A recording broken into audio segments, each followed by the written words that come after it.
Bienvenue dans Lâche rien même quand ça marche pas. Un podcast où je parle de création, de projets et de tout ce qu'on traverse pour essayer de les faire exister, même quand personne ne regarde. Avant de commencer, je voulais juste vous dire merci. Merci à ceux et celles qui ont écouté les 2 premiers épisodes. Merci à ceux qui m'ont écrit et envoyé un message, laissé un mot, un retour, un encouragement. Et franchement, j'ai trouvé ça mortel. Parce que, je parle seul dans un micro. Et je suis vraiment tout seul dans la pièce. Mais quand je vois qu'il y a des gens en face que ça touche, que ça fait réagir et que ça ouvre en plus des discussions, je me dis que ça vaut le coup de continuer. Donc c'est cool. Je sais pas si toi aussi t'as déjà eu ça. Un projet qui commence à bouger, où il y a un peu de jus, il y a des portes qui s'ouvrent. Et à côté, t'as un autre projet qui rame, qui fatigue et qui répond vraiment moins vite. Et autour de toi, forcément, les gens de ton entourage, ta famille, tes frères, ces traîtres-là, ils te disent, bon vas-y là, arrête de nous saouler, mets toute ton énergie sur celui qui avance, et l'autre, tu le laisses de côté. Et ça, on me le dit avec mes 2 projets que sont Palichan et Bataillon. Palichan, c'est ma série d'animation. Bataillon, c'est ma BD de super-héros. Et je te le dis tout de suite, parce que sinon, tu vas pas comprendre le reste. Je préfère pas l'un à l'autre, en fait.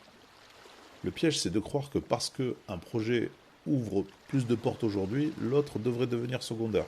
En vrai, ça marche pas comme ça. En tout cas, ça marche pas comme ça pour moi.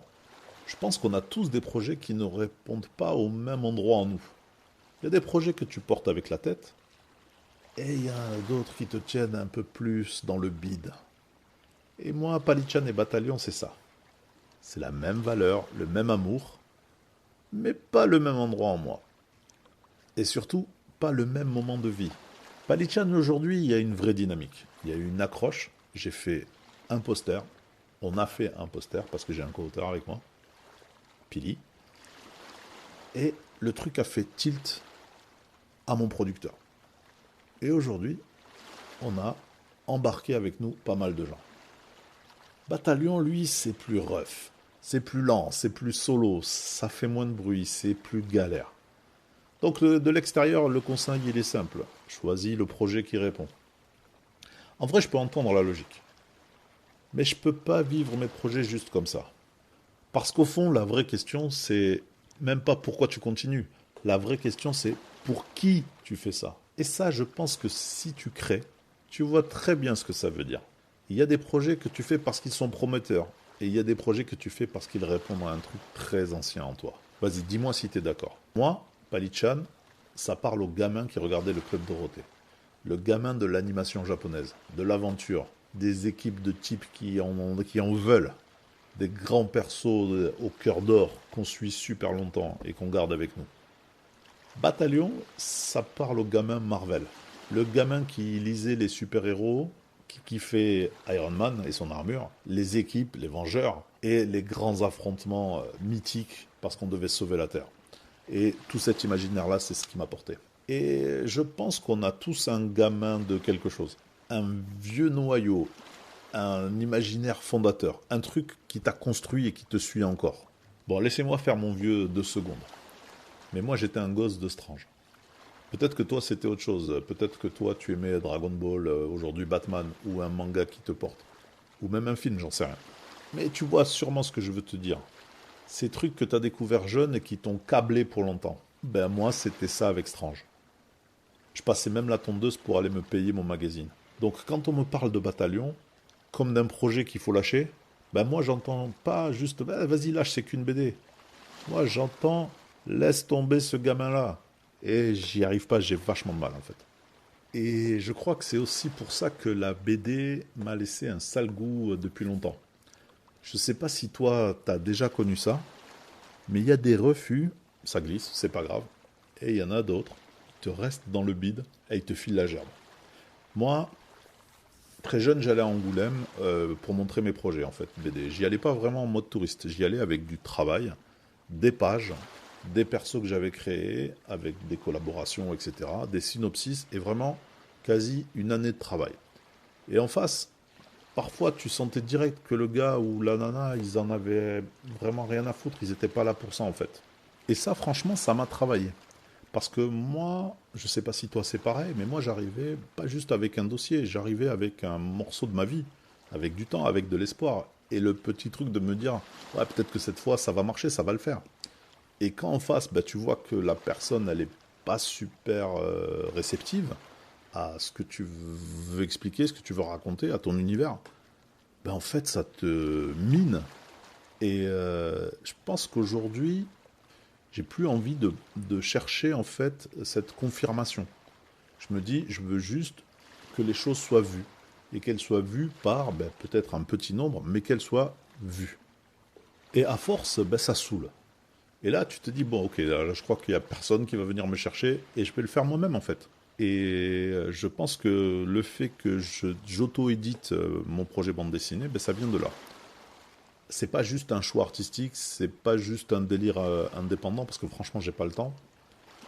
Mais ça vient de la frustration de peut-être être, de ne pas être dans les bons cercles, de ne pas avoir les bons réseaux, de ne pas être dans les bons tuyaux, en fait. Et en fait, tu vas construire aussi une autonomie par la déception. Bah, c'est pas un gros principe. Mais en fait, au bout d'un moment, tu comprends que il faut que tu avances et t'as pas besoin d'attendre les autres et t'as pas besoin qu'on te donne l'autorisation. Même si je t'avoue que voilà, c'est un peu tordu, mais je garde quand même le fantasme de me dire, bon, c'est peut-être un peu naïf, mais de me dire que franchement, il y a peut-être un jour, un éditeur va voir le projet, il va dire, ok, là, il y a un truc, tu vois, et je vais venir, tu vois, le truc est sympa, et il va se passer quelque chose si je prends ce projet. Mais bon, c'est un peu naïf quand même. Et c'est pour ça que je lâche pas Bataillon, j'arrive vraiment pas à le lâcher. C'est parce que c'est pas rationnel, parce que je pense que c'est une promesse, en fait, que je me fais. Et je pense qu'on est nombreux en tant que créateurs à avoir ce dilemme-là. Parce qu'il y a des projets que tu fais parce qu'ils avancent bien, ça marche tout seul. Et il y a des projets que tu fais parce que tu dois les faire. Parce qu'ils te tiennent le bide. Et surtout, je me suis dit un truc, ils te prolongent. C'est un rapport à l'histoire de la trace, mais la trace que tu laisses dans le monde. Mais ça, on en parlera, ça sera un autre sujet. Ces projets-là, ils réveillent un truc en toi que tu n'as juste pas envie de laisser mourir. Et ça, c'est important. Et je pense que si toi aussi tu portes des projets, tu vois de quoi je parle. Il y a parfois des projets que tout le monde autour de toi trouve moins logiques, moins malins, moins rentables, moins prioritaires. Tu vas droit dans le mur. Et toi, tu sais très bien pourquoi tu n'arrives pas à le lâcher en fait. Et en fait, j'ai eu cette conversation avec mon frère parce qu'il pensait que j'étais en train de planer, que j'étais dans le déni, que je refusais la réalité.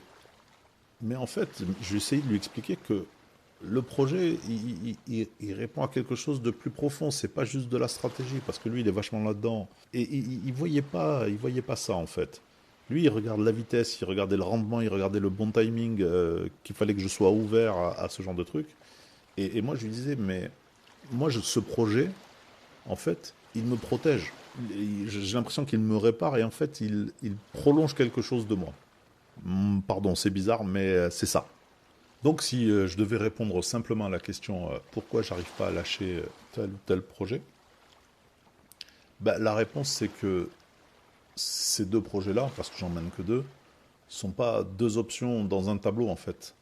C'est deux combats, c'est deux rythmes, c'est deux mondes et en fait c'est deux parts de moi aussi. Et j'ai pas envie d'en sacrifier une pour sauver l'autre. Moi je veux mener les deux projets, pas de la même façon, pas au même rythme, pas avec les mêmes armes, mais je veux que les deux vivent. Pour finir, je voulais juste dire un truc. Si le podcast vous parle, n'hésitez pas à venir m'écrire ou en discuter avec moi. Parce que oui, là, je parle tout seul au micro, mais l'idée, c'est pas juste de le faire mon film dans mon coin. L'idée, c'est juste de mettre des mots sur des trucs qu'on vit peut-être tous un peu quand on crée, sans toujours savoir comment les dire. Des fois, c'est des conversations que tu as dans un bar, en bagnole ou en rentrant du taf, ou juste avec quelqu'un qui comprend un peu ce que tu traverses. Et en vrai, faire ça, moi, ça m'aide. Ça m'aide à avancer, ça m'aide à verbaliser ce que je suis en train de vivre dans cette aventure-là. Donc si ça vous parle, faites-moi signe et on continue. La petite roco de la semaine, en fait, je vais faire mon vieux, je vais parler à mes vieux frangins, les mecs de 70-80. Moi, je vais vous inviter cette semaine, et ça serait mortel si vous faisiez des photos, mais je pense que vous le ferez jamais. Ce serait de retrouver votre premier strange. Et j'essaierai de mettre une photo sur mes réseaux de mon premier strange. Voilà. Et pour les plus jeunes qui écoutent, allez voir ce que c'était Strange. Voilà, parce que c'était très sympa. Bon, j'arrête là mon délire. On se retrouve la semaine prochaine. Et surtout, on lâche rien.